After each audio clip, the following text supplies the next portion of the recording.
First of all, in this concert, we have a piece by a young British composer, Edmund Finnis, Acts of Waves. This is its world premiere, so I'm not able to tell you very much about it, except that Edmund Finnis has actually worked in collaboration with pop musicians, the more experimental, interesting kind of pop musicians as well, and with dance groups.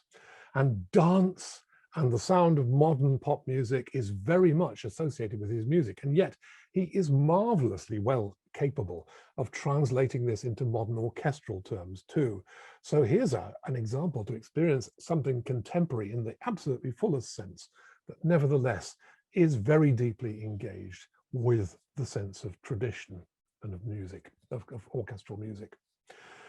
After that comes Mozart's Piano Concerto No. 20 in D minor, one of his most popular piano concertos, and if you've seen the film Amadeus, you'll already have heard bits of it.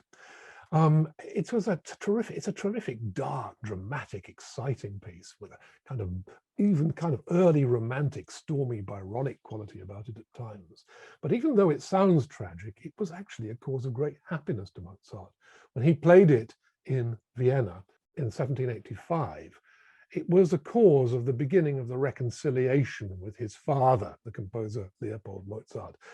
Mozart had fallen out with his father disastrously 3 years earlier, when Mozart had managed to, as it were, engineer his own dismissal from the employment of the Archbishop of Salzburg, an employment, a stage of being almost a servant, which Mozart found incredibly frustrating and restricting. And it's fascinating to see how his art burst forth in new directions after he made that great break. Leopold strongly disapproved, and there was a real frostiness in their relationship until he came to Vienna, heard his own son play this concerto in public, saw what a huge success it was, and realized that Mozart had made the right decision. So, as I said, it's a piece that sounds dark and stormy and tragic, but actually in Mozart's life was quite a triumph. It's a tremendous piece. And as I said, most of you will probably have heard it, even if you don't know you've heard it, or at least bits of it. So there you are.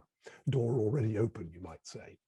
Now, what about this symphony called, extraordinary title, The Inextinguishable in Part 2? This is perhaps the most famous work of the Danish composer Carl Nielsen.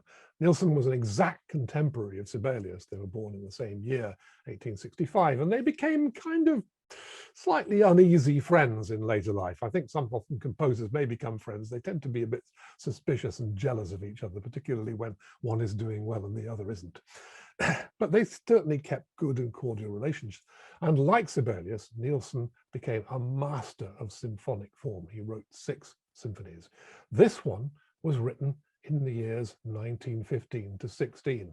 Now, I imagine any of you with even a basic historical sense will say, oh, right, middle of World War I. Yes, that's right. Denmark wasn't a combatant in World War I. It didn't take part in the events of World War I. But Danes have always been hypersensitive to what their much more powerful big neighbor to the south is up to, Germany. So Nielsen was strongly aware, and it provoked a real crisis in his life, because up till the beginning of the war, Nielsen had been a very enthusiastic Danish nationalist as the country fought for its own freedom and fought to develop its own sense of self. He very much identified with the kind of back to the soil, let's rediscover our soul in our ordinary people kind of nationalism. And that would have meant something particularly to him, because unlike most nationalists of the 19th and early 20th century, Nielsen actually came from very poor agricultural rural background. His father was a village musician, which left a very strong imprint on Nielsen, particularly on his clarinet writing. You might hear some of that in this symphony. But what Nielsen began to realize quite quickly as the war developed was that nationalism had gone horribly wrong, that it had its very dark side too. In fact, after the war, he was to write that what was nationalism that he felt had been so high and so beautiful had developed, as he put it, into a spiritual syphilis. And this piece, in a way, is his reckoning with what is happening to the world, because the Fourth Symphony is full of turbulence, full of unsettling elements. Particularly, you'll notice on the stage that unusually there are 2 sets of timpani. You normally have only one, with 2 players. And the first set of timpani plays throughout the symphony. The second set don't appear until halfway through the symphony. It's in four very closely linked movements. And in the finale, they take on an amazing role, because as the finale seems to kind of want to dance itself towards something positive, the timpani become more and more hostile and frenetic and sound as if they're almost as though they're improvising in an effort to stop the orchestra getting to its hopeful goal at the end. There's a big tune that we hear early on in the symphony, and that's the idea that now is trying to assert itself. At the very end of the symphony, it does. It emerges in triumph, but the timpani are still there, pounding away in the background. It's as though Nielsen seems to want to say, well, we may have overcome the threat for the moment, but it's always going to be there. There is no ultimate triumph. What does this strange title mean? Well, Inextinguishable is the nearest we can get to the translation of a Danish word. Now, I understand a bit of Danish, but it's a very difficult language to pronounce if you're not a Dane.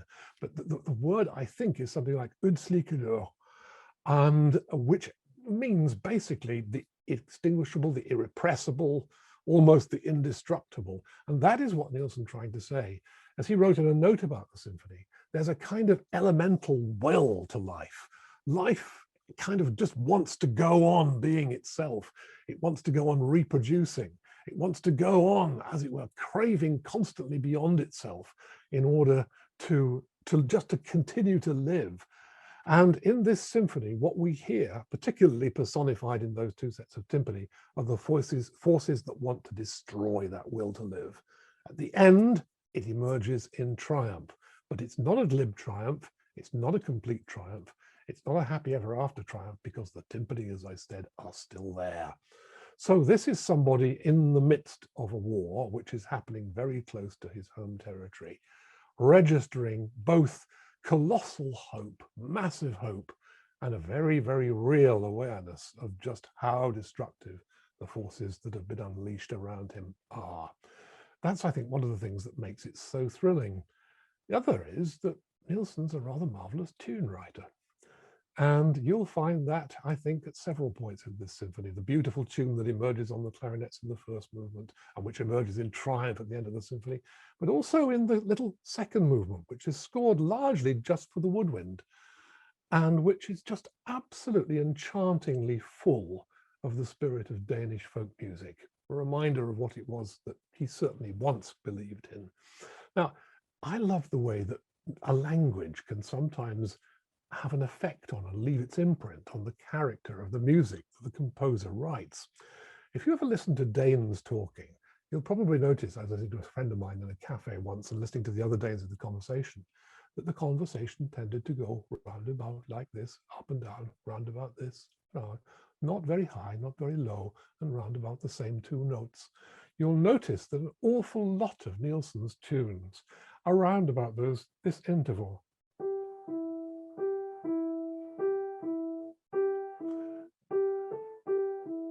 It's as though the music is speaking the language. Well, of course, when you sing in folk music, you sing words and you sing them in a way in a kind of heightened speech.